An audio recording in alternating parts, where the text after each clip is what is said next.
Chers amis, bonjour et Shabbat Shalom. Aujourd'hui, nous allons étudier la paracha de Shoftim dans le livre de Devarim, le livre du Deutéronome.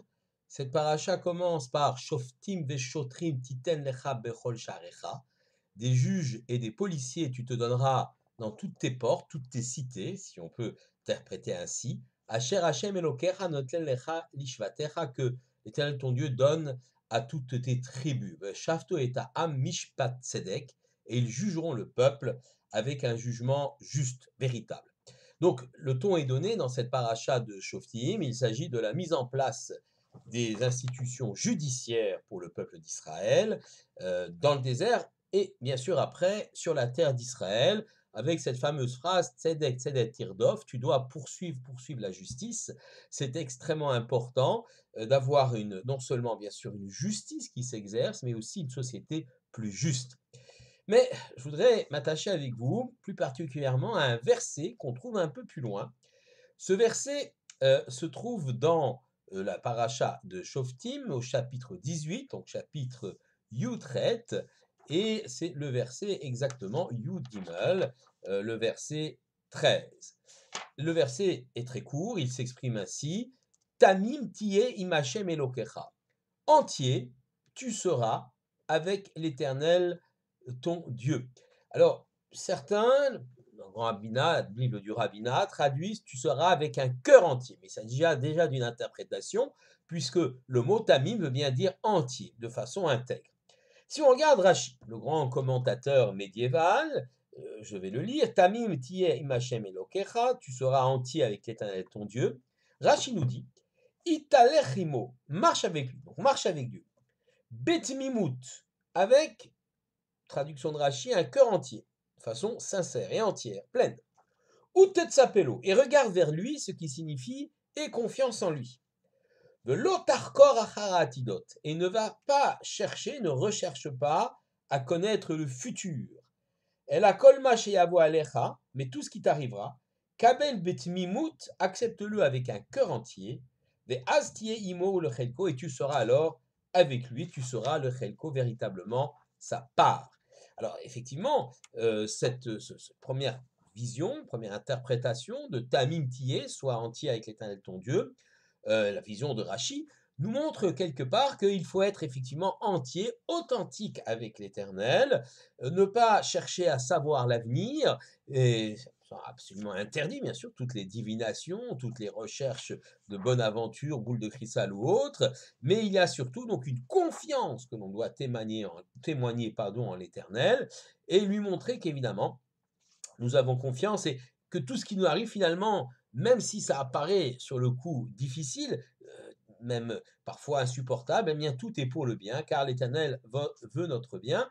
C'est ainsi qu'il faut comprendre l'interprétation de Rashi par rapport à Tamim Tiye Imachem et Lokecha. Tu seras donc entier avec l'Éternel ton Dieu. Alors, le Sifté Chachamim, qui est un commentaire de Rashi, nous explique, Veit Paresh Hakatouf, donc le verset nous explique, Tamim Tiye, tu seras entier, avec un corps entier. Al Tevakesh Adat et Atidot, ne cherche pas à savoir ce qui va arriver dans le futur, à essayer de deviner l'avenir. Astiyei Machem Elokecha, et à ce moment-là, si tu as une confiance pleine en Dieu, eh bien tu marcheras avec Dieu, et Dieu, Yoshiacha Bechol Dachecha, te sauvera de dans tous les chemins, quel que soit le chemin que tu emprunteras. Voilà donc le pshat, le sens simple de ce verset, Tamim Tiei Machem Elokecha. Mais je voudrais vous apporter un éclairage différent par rapport à ce verset. Et le Rav Shlomo Yosef Zevin, dans son ouvrage La Torah et la Moadim, apporte plusieurs explications de ce verset, Tamim Tiei Machem Elokecha. Donc, Rav Shlomo Yosef Zevin nous explique qu'il y a trois dimensions dans le monde dans lequel l'homme va évoluer. La dimension du lieu, qu'on appelle le makom, la dimension du zman, le temps, et la dimension de Adam, de l'homme lui-même. Le Rav Zevin explique que ces trois dimensions sont appelées dans nos livres par nos commentateurs Olam, le monde, dimension de l'espace, Shana, l'année, dimension du Zman, du temps, et Nefesh, l'âme, dimension de l'homme, de l'humanité. Et il nous dit que tous les lieux, tous les temps et l'homme lui-même il n'y a pas d'égalité entre tout cela. Tous les temps ne sont pas égaux, tous les lieux ne sont pas égaux, et chez l'homme lui-même, il y a des parts plus nobles, des côtés de l'homme plus nobles et des éléments qui sont moins nobles. Ce qu'on appelle la Kedusha, la sainteté, ce qui confère effectivement quelque chose qui nous rapproche de l'éternel, eh bien, elle n'est pas de la même dimension par rapport au lieu où on peut se trouver. Si nous prenons l'exemple du lieu. Par exemple, nous savons très bien que le lieu du Beth Amikdash, le lieu du temple de Jérusalem, eh bien, comporte une sainteté particulière. On ne peut pas y aller comme ça.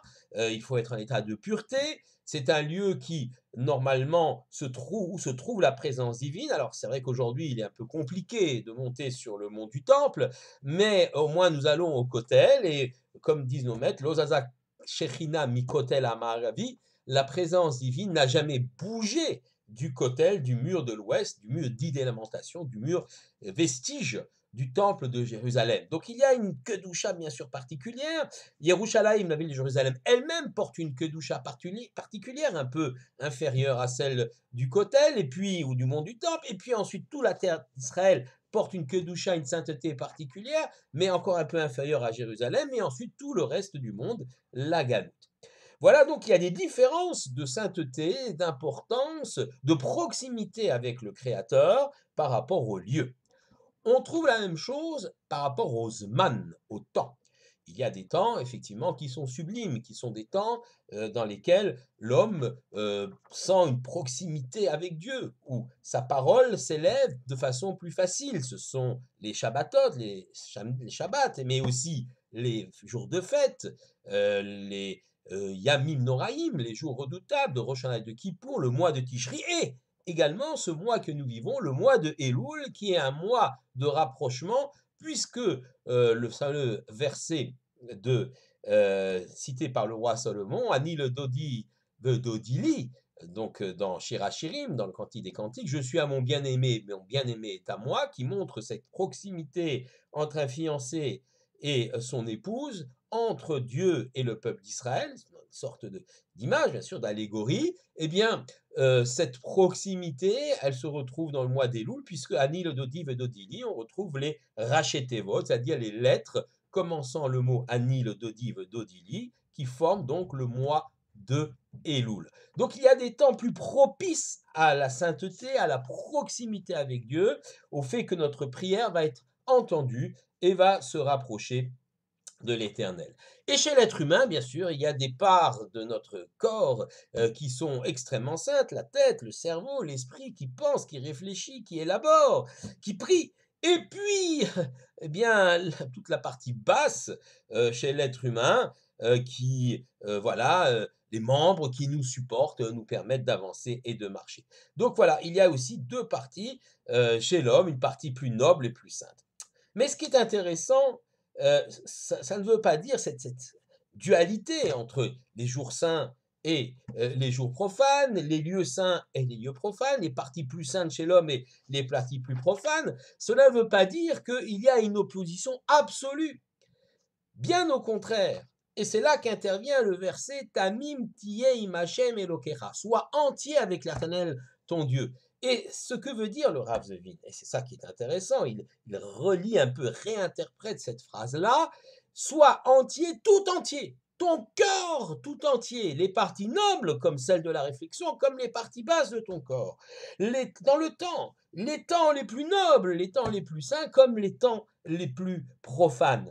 Et les lieux les plus saints comme les lieux les plus profanes, tu dois être entier avec l'Éternel ton Dieu. Comment comprendre ça? Eh bien, si on prend l'exemple des lieux, les lieux, effectivement, lorsqu'on se trouve dans un lieu saint, eh bien, on est transporté, on se rapproche de l'Éternel, que ce soit, nous avons dit, au temple, au Kotel, à Jérusalem, ou même dans une synagogue. Et alors, quand on sort de là, quand on va dans le monde profane, quand on va dans les marchés, les lieux où on va gagner sa vie, les lieux de la vie de tous les jours, dans la rue, va-t-on ressentir cette sainteté? Beaucoup moins, bien évidemment.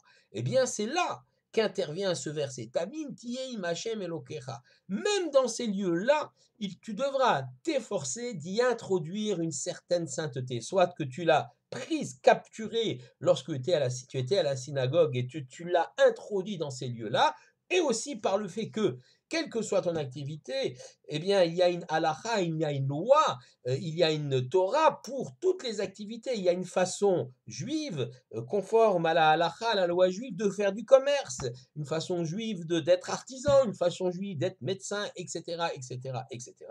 Et donc, on va introduire une dimension de sainteté, même dans des lieux qui, a priori, ne le sont pas, comme la place du marché. Même chose pour le Zman, pour le temps. Évidemment, nous vivons des expériences extraordinaires, très spirituelles, le jour de Rosh Hashanah, de Kippour, les jours de Shabbat, et alors, quand arrive le jour profane? Eh bien, toute l'idée est de capturer encore une fois ce regain d'énergie spirituelle que nous avons pu avoir pendant ces jours extraordinaires, ces jours de sainteté, ces jours sublimes, pour les tirer et en prendre quelque peu, quelques miettes, quelques étincelles, mais cela suffit. Durant les jours de la semaine, durant les jours profanes, là aussi, tamim tiyam Hashem Elokecha. Tu seras même au moment des jours profanes, en dehors du Shabbat, des fêtes, où évidemment là, tu es tout baigné de sainteté, avec toutes les mitzvot et tout ce qui te rapproche de l'Éternel, mais en dehors de cela, là aussi, tu devras quelque part rechercher cette proximité, cette sainteté avec l'Éternel, en sanctifiant ce qui est banal et ce qui est quotidien. Quant au corps de l'homme, nous l'avons compris, le judaïsme ne fait pas de séparation entre le corps et l'esprit. Il n'y a pas un esprit qui serait sublime, extraordinaire, qui se rapprocherait de Dieu, et un corps dont les activités seraient condamnables et absolument à bannir de toute vie de sainteté, de spiritualité. Il y a des idéologies, des religions qui prônent cela, mais nous sommes extrêmement loin du judaïsme. Le judaïsme n'a pas une vision ascétique, il n'y a pas d'ascèse dans le judaïsme, et bien au contraire.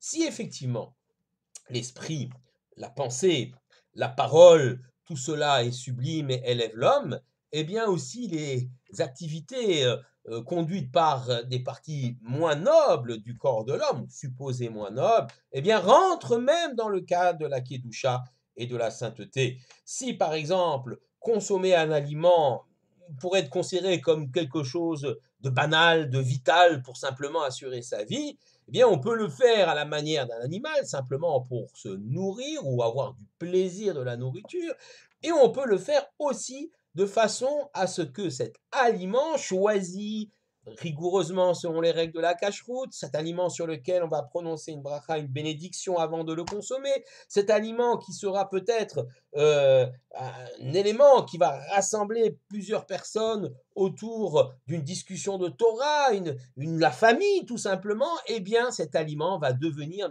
lui-même l'instrument de l'élévation spirituelle. Et la bouche qui consomme, eh bien, a la même valeur que la bouche qui parle, elle peut être aussi sainte.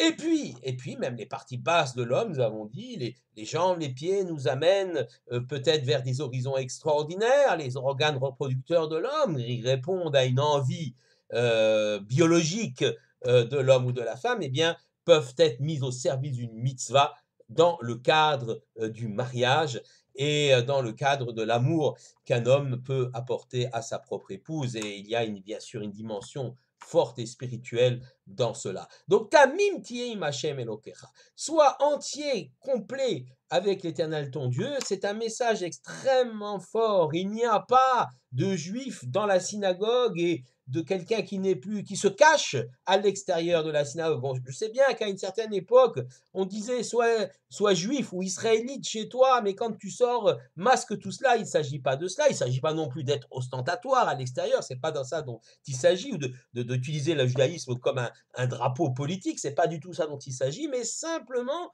d'être juif en dedans comme en dehors, dans le monde fait de la synagogue, de la maison d'études, de la maison, mais aussi à l'extérieur par un comportement digne, moral et conforme à ce que nous demande la halacha et la loi juive. Taïm, kamim tiye im Hashem Elokecha, tu seras entier, un cœur entier avec l'Éternel ton Dieu, c'est-à-dire que sache que Dieu est partout, il t'accompagne partout, sache en prendre conscience et vivre en connaissance de cause pour que effectivement chaque juif devienne un exemple pour l'ensemble de l'humanité.